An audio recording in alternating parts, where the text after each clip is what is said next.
Sweet. Hi guys, my name's Julie. We're going to be making bands today. This is my friend. I'm Christian. We're here at Florida Freedivers today. They're going to help me let some of their nice tools and make some nice bands. So all of the equipment we're using today has been supplied by Hammerhead. I'll have links in my description. I'll also have links to Florida Freedivers. If you guys need a little extra help, Christian would be happy to help you. So this is 5/8 rubber. It's also a large diameter hole. So I've grown to prefer these because they are a little bit more stretchy. They're made 100% in the United States. They're at a medical grade factory is where they make this, and every batch is the same every time. So once you figure out what measurement works good for you, you can make it that measurement every time, and it'll be the same band. So I'm gonna measure off my old band because I know this band is perfect for me. You got those scissors handy?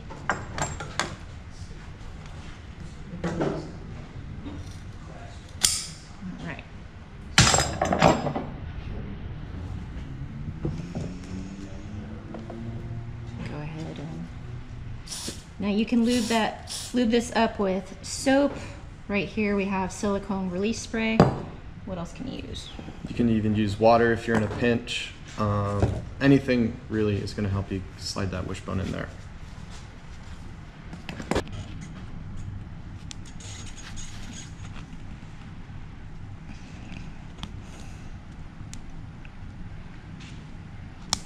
Now we're going to use that wax coated line for the constrictor knot.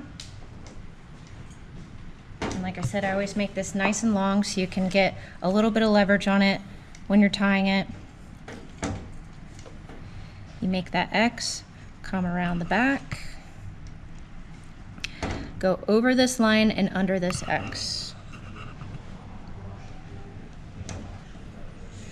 My friend Christian here just did a double constrictor knot. I'll let him show you that one on the other line.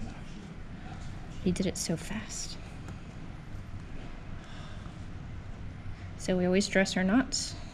Check the other side.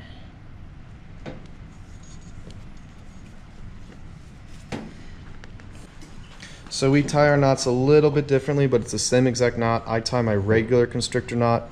I just throw the line over the band, wrap it around my thumb once. I make sure that I end on the opposite side. So I started my wrap on the right side. I end my wrap on the left side. I'm going to go over and under or completely around this leading end right here, and then just go under this loop I've created with my thumb. That's your regular constrictor knot. The double constrictor is the same exact thing, except I'm going to make one wrap, finish on the right side, start my second wrap, finish on the left side, and then go ahead. Do the same finishing technique there. And that is a double constrictor.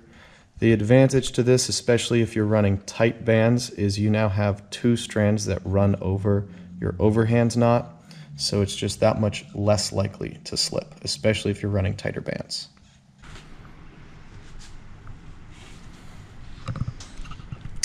And Christian said if we lube this, it tightens down even more.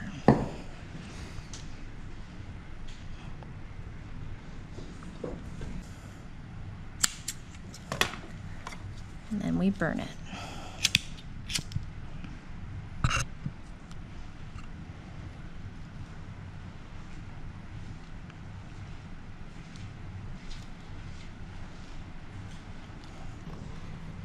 And now we're going to use a knot called the sheet bend. And this is going to be how we connect these two loops with our wishbone. So the first thing I recommend doing, whatever line you're going to use, is get a nice burn on the end, where you're kind of just tickling it with the flame so it bulbs out like a mushroom at the end. And that's going to help this from slipping out of your knot, because this is a friction-based knot. For this knot right here, we're going to come in the loop, wrap around behind it, and then sneak this tag end into that loop we created.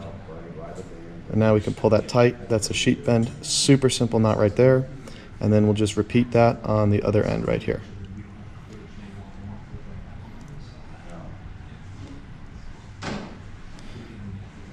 There we go, two sheet bend knots just like this.